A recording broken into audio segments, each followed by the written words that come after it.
साथियों, आज दशहरा के शुभ अवसर पर गांधी जयंती, लाल बहादुर शास्त्री जी की जयंती के अवसर भी है। इसलिए उन दोनों को नमन करते हुए, जो महामानव हैं, देश के लिए कुछ किए हैं, आज सभी को दशहरा त्यौहार का हार्दिक बधाई और शुभकामना। क्योंकि भारत देश ऐसे ही त्योहारों का देश है और हमेशा उत्सव मनाया जाता है। लेकिन हर उत्सव के पीछे किसी न किसी लॉजिक होता है। तो आदमी को उस लॉजिक को जानना ज़रूरी होता है कि दशहरा का त्यौहार क्यों मनाया जाता है और किस तरह मनाना चाहिए। सबका उद्देश्य होता है उत्सव, आनंद। यही तो उद्देश्य होता है ना, उसके अलावा कुछ भी नहीं होता। लेकिन कई लोग इनको गलत तरीक़े से भी मनाते हैं। जो कहना चाहिए, भीड़-भाड़ में कुछ दुर्घटनाएँ होने की भी संभावना होती है। रावण वध के समय कई जगह इनका आयोजन होता है, जहाँ आतिशबाज़ी वगैरह भी होता है। इन सब चीज़ों को ध्यान रखते हुए लोगों को अपने इस दशहरा त्यौहार का पूरा आनंद लेना चाहिए। साथ ही आज का दिन अहंकार को पूर्णतः समाप्त करने के लिए मनाया जाता है। रावण का अहंकार है जो रावण को खत्म कर दिया। उसी प्रकार हर व्यक्तियों को अपने अहंकार को जीतना है, तभी एक नए समाज और नए देश का निर्माण कर सकते हो। लोगों का सोच को बदलने की कोई ज़रूरत नहीं है। सबसे पहली चीज़, स्वयं बदल जाइए तो लोग ऐसे ही बदल जाते हैं। तो मित्रों, आज आप देख रहे हैं कि आज हमारा समाज की स्थिति क्या है। चाहे देश हो, प्रदेश हो, गांव हो, हर जगह आपको 3 चीज़ मिलेंगे: जातिवाद, जिसको हम समाज कहते हैं, और अपराध, और राजनीति। हर चीज़ में राजनीति भरी हुई है, चाहे वो धर्म की कार्य हो, चाहे समाज की कार्य हो। इसलिए राजनीति से कोई लोग अछूते नहीं हैं। ज़रूर कहते हैं लोग कि मुझे राजनीति से कोई लेना देना नहीं है, मैं किसी पार्टी का समर्थन नहीं करता। लेकिन हर आदमी जन्मजात राजनीतिज्ञ होता है, किसी न किसी राजनीतिक पार्टी से प्रभावित होता है, और उसका हर कार्यक्रम, चाहे वह धार्मिक हो, सामाजिक हो, सभी ये चीज़ राजनीति से प्रभावित है। तो ऐसे लोगों का धार्मिक आयोजन या कार्यक्रम को मैं ज़्यादा महत्वपूर्ण नहीं समझता, जो किसी राजनीतिक उद्देश्य के लिए आयोजित किया जाता है, चाहे वो किसी भी प्रकार के धार्मिक आयोजन क्यों ना हो। धार्मिक मतलब शुद्ध धार्मिक होना चाहिए, और जिसमें आत्म और अनात्म को समझने का अध्यात्म की ज्ञान होनी चाहिए, तभी वो धार्मिक कार्यक्रम के अंतर्गत आता है।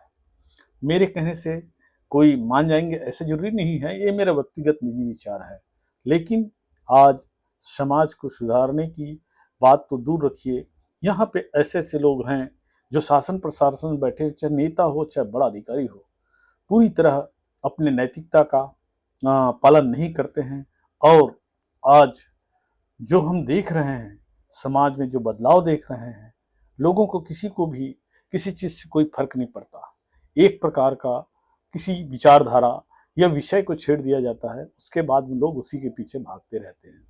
तो सबसे पहले दूसरों को आलोचना के करने के पूर्व अपने गिरेबान में झांकना चाहिए। आज नवभारत पेपर के शहर अंक में यही लिखा है कि समाज, अपराध और राजनीति है। तो आज जीवन को अगर आप किसी भी तरीके से इन चीज़ों से अलग नहीं कर सकते, हर आदमी इससे प्रभावित है। तो आज आपको, चाहे वो धार्मिक कार्यक्रम हो, चाहे राजनीतिक पार्टी हो, और चाहे अपराध हो, इन सब चीज़ को जोड़ के देखने की ज़रूरत है।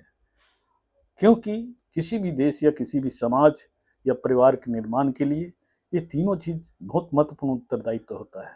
इसलिए लोकतांत्रिक मूल्यों को का सम्मान करने के लिए, भारत के संविधान को देखने के लिए आदमी को सोचना या विचारने की ज़रूरत नहीं पड़ना चाहिए। हर आदमी को ज्ञान होना चाहिए कि हमारा देश लोकतंत्र है, और लोकतंत्र में किस तरीके से आदमी अपने हक के लिए, अपने अधिकार के लिए, अपने विचार के स्वतंत्रता के लिए प्रतिबद्ध होता है।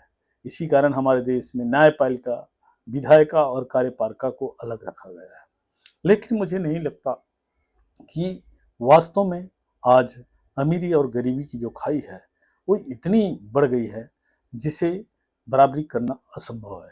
इसलिए एक तरफ वो लोग हैं जो केवल भीड़ का अनुसरण करते हैं, और एक तरफ उन लोग हैं जो भीड़ का उपयोग करते हैं।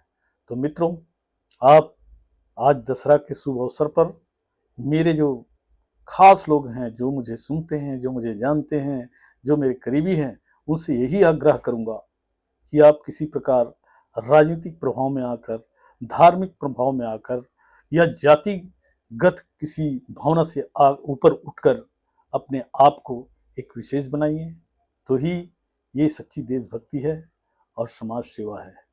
जब आप अच्छा करेंगे तो आपके आने वाली पीढ़ी भी उसका अनुसरण करेंगे। इन्हीं बातों के साथ, क्योंकि आज मुख्य रूप से रावण का वध होता है, जिसमें अहंकार को मारना पड़ता है, इसलिए स्वयं को अहंकार को मारे, यही सबसे बड़ा उपलब्धि होगा।